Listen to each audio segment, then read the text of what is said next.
Hello everyone. So lately I had a comment on one of the videos from a divine masculine talking about his own experience. So I had responded saying that I actually share a similar perspective. So today's video is titled, is your divine masculine more awakened than you? Let's explore this perspective. Again, I don't like to use the word awaken because there is no fixed state of being awakened. It's awakening.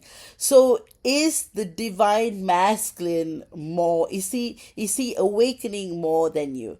And so this is my perspective, this is my opinion, and this is based on my own experience with my own divine masculine. And of course, I interact with a lot of people on a daily basis for years.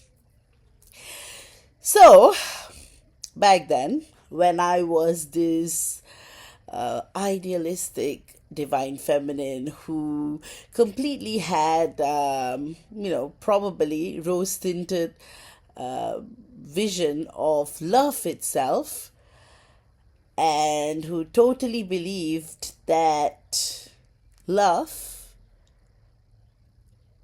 was beautiful. Love is beautiful. I still admit, I would say love is beautiful. But when I say love is beautiful then versus when I say love is beautiful now, it's totally different. So again, as many of you guys know, before my divine masculine, I wasn't really in any relationships. It was probably dating here and then. When I went to law school, I completely stopped dating. But deep down, I always knew I was a divine feminine on a twin flame journey. It's just that I wasn't too carried away by it. Thank God for that. And also, but of course, every guy I dated, I always considered that possibility that he could be my divine masculine, until I met my real divine masculine, whom I was like skeptical from the start. Because twin flame doubt is real, guys, especially if you are on the journey for real. All right, let me explore the perspective on why I still do feel the same, why the divine masculine is more awakened than the divine feminine. So, back then, when you have that coming off home feeling, when you first see your DM and when you start interacting with him, you don't get flutters in your heart like how you would when are interested in a normal person, a soulmate or a karmic or whatever. But with your divine masculine, when you first meet your divine masculine, at least in my experience, is that I completely felt at home. I was not having it's just a unique feeling. That's how I can say it. It's such a unique feeling of knowing that this person who's standing before you is someone who's totally different to anyone else you have ever met. And of course, again, God is great, divine is great, cosmic consciousness is great, right? When the initial stages where you interact with your divine masculine, a lot of codes are being exchanged, a lot of codes, and a lot of activation. So it tends to create a kind of I would call this the state of full protection. So whatever that's happening is happening with divine guidance. So you're kind of protected with this sacred frequency, or like a bubble around you, for you both to remember each other to a certain extent, to activate codes, to exchange mission codes. So again, right, as the divine feminine, you think that, I didn't think that I was I have always been spiritual. Again, what is spirituality, right? So again, my wisdom, I would probably say, my ideas have always been wise, since I was a child. And my experience, my interaction with the cosmos has also been very unique. since I was a child, I had still able to see auras. I've been able to, read the records, timeline jump, go to different dimensions, etc. So I meet my divine masculine, and here he is, who completely makes me feel at home, and also completely, he doesn't directly blast my ideas, because my divine masculine is the silent initiate, the inner monk. So he comes from a place of great wisdom, and so I felt very comfortable, because my dad is a big skeptic, and I'm from a very scientific spiritual family. Even though we are born Hindus, I'm born Hindu, but we have never been forced into being a Hindu per se. Like, since I was a child, my parents let me and my brother grow very freely. We're not forced to go to temples, or we're not forced to read the Bhagavad Gita. We were actually encouraged to be ourselves. So, of course, my parents, parents of that generation, parents born in the 60s, can be a little bit more in terms of spirituality, or on the exploration part. So my dad subscribed to, like, Swami Vivekananda's letters. So I had all these mails coming in, which were never opened, of course. So I used to open them, read them as a child. There were a lot of spiritual books around. I have a lot of spiritual discussions with my uncle since I was a kid. But my father would question everything. So even I still recall this very early conversation when I was like 7 or 8, when I was just telling my dad, we were all meditating. Right? So my dad, a couple of our family friends were all meditating, and I told my dad, I've opened all my chakras, and he was just like laughing about it, and kind of being skeptical. And then one of them in the group was like, hey, you cannot dismiss what a child is saying, probably she's right. So because my dad has always been such a powerful spiritual force, and what I mean by that is, in skepticism, true knowledge is built. Because when you start believing your own illusions, you're going to be entrapped in another false matrix. So knowledge in itself has to be constantly questioned, and that is what's very, very important.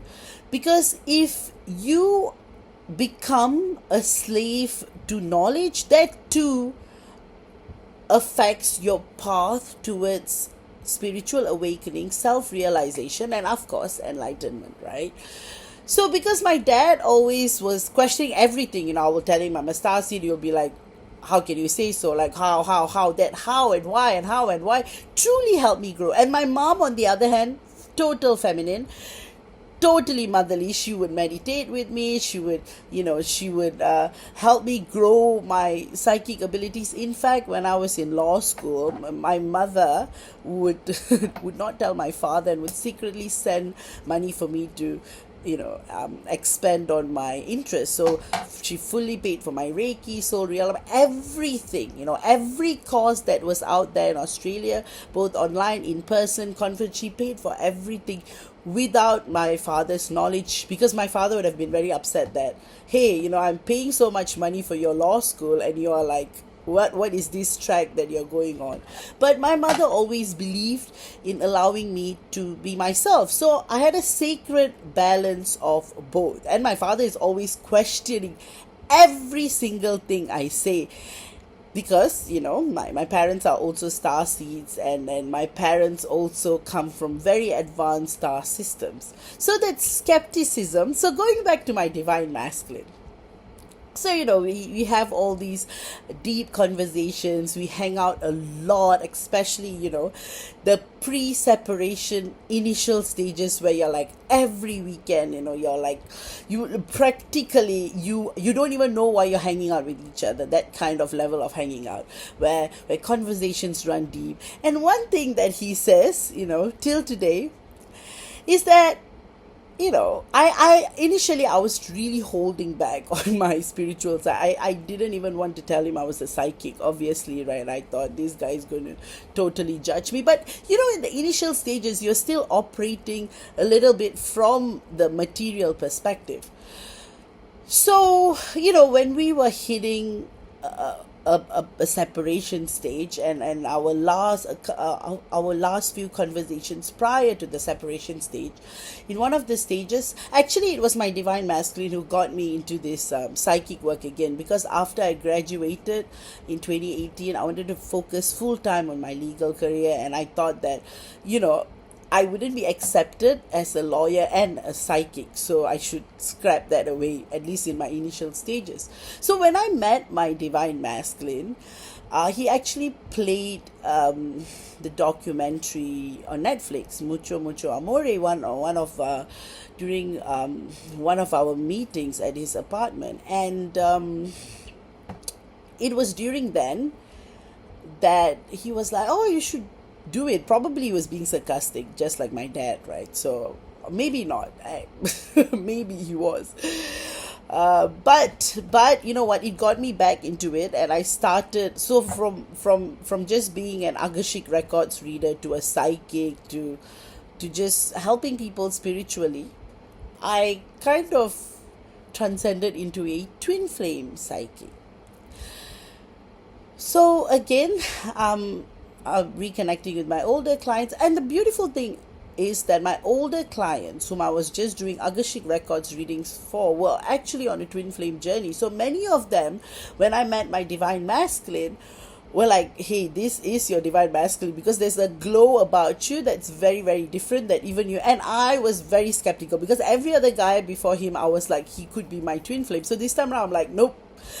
In fact, I didn't even like do an astrology, those free astrology, nothing like that. In fact, after my DM entered my life, I stopped like doing any like external readings.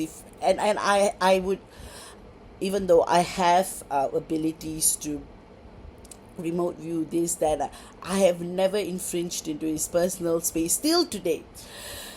And that's because you don't want to be carried away by those things. But anyway, I don't wish to sidetrack. So so he encouraged me to get back into it, but of course he was not being sarcastic or anything like that. I mean, my dad would be sarcastic, but he wasn't. In fact, he was fully involved in encouraging me. And of course, from cosmic consciousness, now when I look back at it, it was part of our activation. It was part of my own activation to service in this line of work.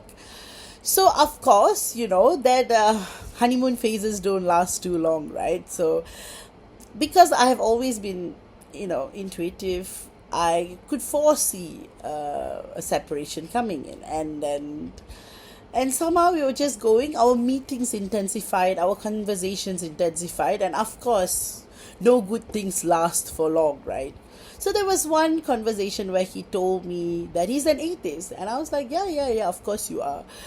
And then we were talking about reincarnation and the possibility of what is life going to be after this lifetime. And it's like, nope, there's nothing at all. And that's when I had the first breakthrough, because all this while you're exploring Vedic studies, from Dharmamedika Samadhi to Savikalpa Samadhi, and all these different stages. And these are all words, and I have mentioned this in my discourses, how there are different levels of ways to enlightenment through the Vedic way, right? One is through art, one is through selfless service, unconditional love, one is through really, really studying the matrix, etc.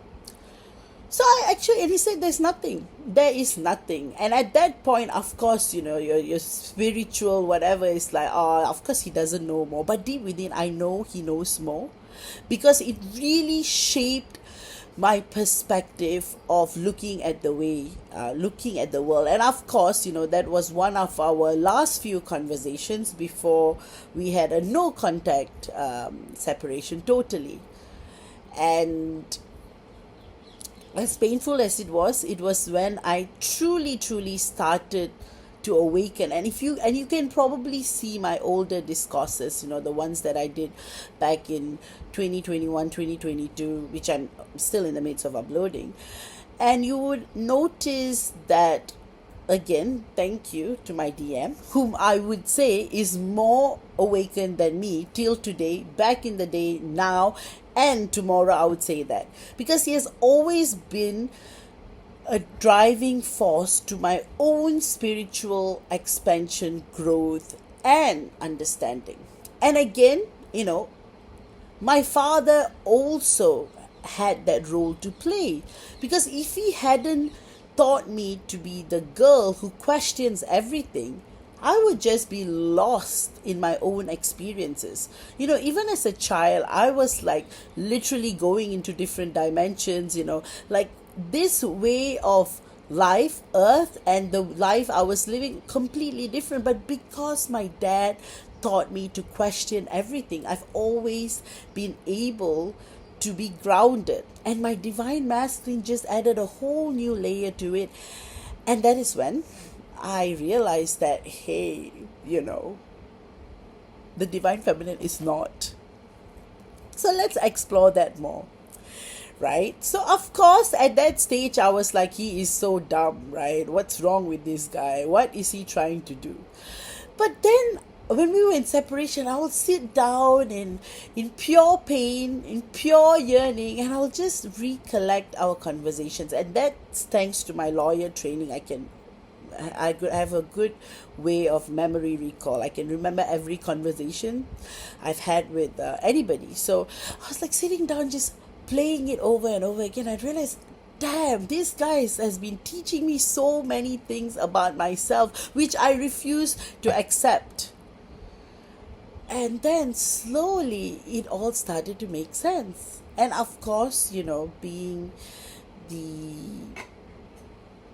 still flame, I wasn't really trying to like get into his space. I always tried to honor the connection we had, even though we were not talking anymore. And of course it was all painful.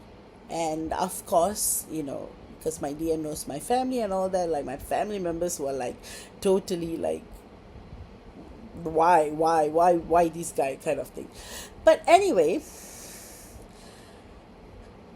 back then, at present, why I feel my divine masculine is still more awakened than me, because after we got into union again, thank God, I appreciate it every day, because constantly we are growing, we are both growing. And when we have conversations now, it's not about going back to the past and dwelling on the past and telling, oh, you did this to me, I did you to that, I did that to you, etc. It's more about service to the world. So that's when the third energy awakens, right? So a lot of my teachings are a reflection of my own experience. And this is what I would say from my perspective. Everything our divine masculine does to us is designed to shatter our perception on things. And shattering our perception on things are very important in a twin flame journey, because if it does not happen, you are never going to evolve and grow.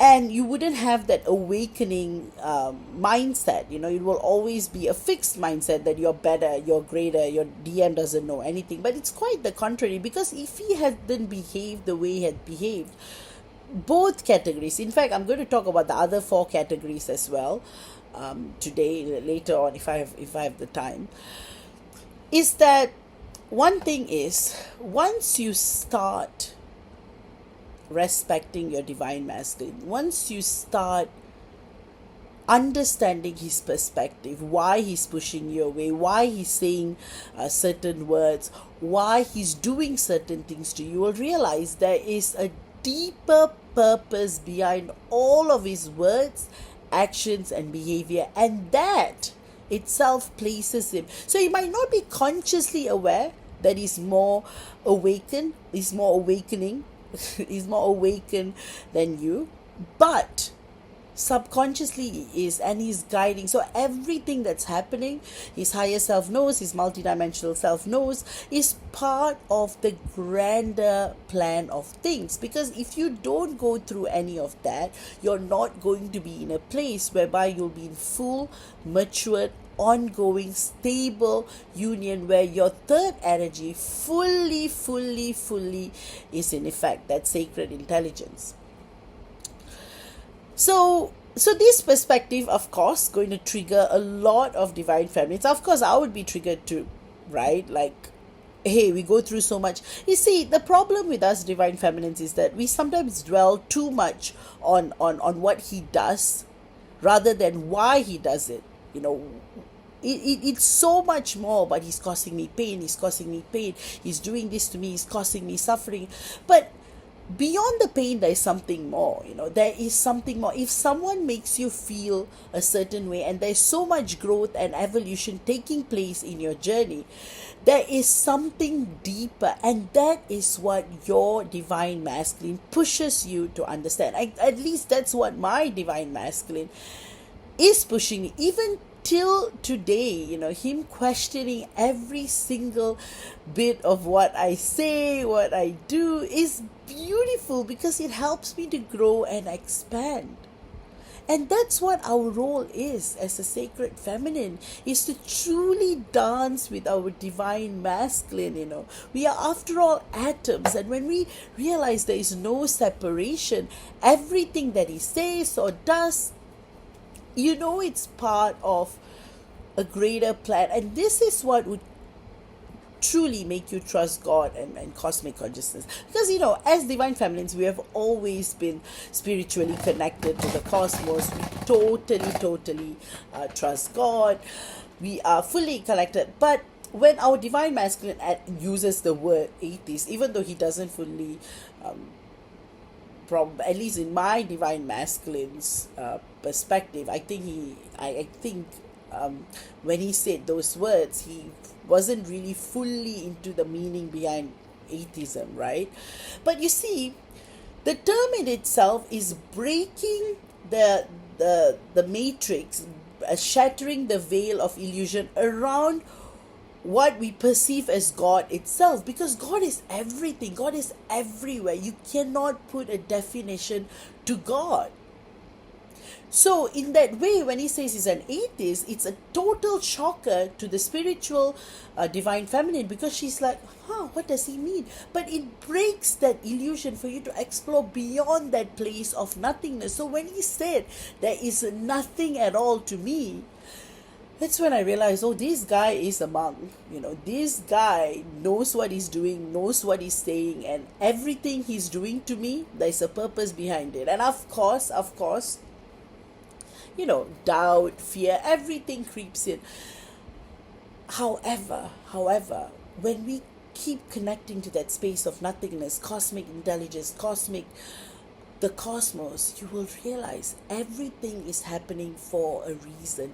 Every encounter, every single diversion, every single distraction, So literally, the pain is what turns you around. So that's why, as divine feminines, the first thing of breaking our illusion is accepting that our divine masculine is more awakened than us. I know this can be controversial, and I know you guys will watch me when not many of you guys watch me. Again, I only have, I think, 700 subscribers, but I know many of y'all have been with me over the years and have been very loving, very supportive, and I've done, the amount of clients I work with and my subscribers, of course, totally don't reflect. So again, I thank Cosmic Consciousness for that. So again, many of y'all whom I work closely with for many years will understand where I'm coming from. Because when we shift our perspective towards how we perceive our divine masculine, it's a total breakthrough in our journey. And again, thank you for the individual who commented about this perspective. And thank you that I'm sharing this video, because I couldn't specifically, your request was to, find those videos where I spoke about it. But because I'm not specifically able to go and find them, because I've probably done like 700-800 videos in the last 500 years. Sorry, in the last 5 years. Anyway, I hope I will definitely do a part two on this again. You know, I mean, truly, from a very grounded perspective, I thank my divine masculine from the bottom of my heart. I thank him every day in person as well. But truly, I don't talk a lot about my private life, because I feel, because my divine masculine is a very, very private person. And, I, we want, I mean, not we want, we deserve privacy, of course. But of course, some things can only be shared from the way we live, from our own experience. And one thing is that at every moment, from then till now, even in separation, I never felt like it was a separation, because I always knew, I always could feel that my divine masculine was watching over me, you know. In the most, maybe it is an advantage being a psychic and being on a twin flame journey, because when you go past the ego, when you go beyond the ego, and when you truly connect to cosmic consciousness, you realize that it is all part of the journey. And that's what makes it incredibly beautiful. And I truly, truly, even today, and I've said it again in all of my videos, there is no such thing as enlightened or awakened. Ascension is constantly happening. Even now, every single day, my DM and I are growing, we are evolving, we are coming into new perspective, new downloads, everything. And the journey truly begins when you get into stable union, because when you start functioning from the third energy, you are unstoppable. But you need to accept that the possibility that your divine masculine is more awakened than you. But remember, everybody's journey is very, very unique. So these are my own opinions on my own journey. And of course, I work with you guys a lot. I work with more divine feminines than divine masculines. And I have to say that the divine masculines I work with, no, they are more awakened than their divine feminines all the time. The kind of maturity, their perspective. And with the divine feminines as well, the advanced divine feminines I work with completely get this perspective. But everything is happening is an orchestration of the cosmos, and the cosmos is us. We kind of wrote these triggers and plans for us to activate ourselves within this matrix. So the divine masculine is more awakened, because he has to do the things in the most toughest way. It's very difficult to hurt someone when you know that you love them so much.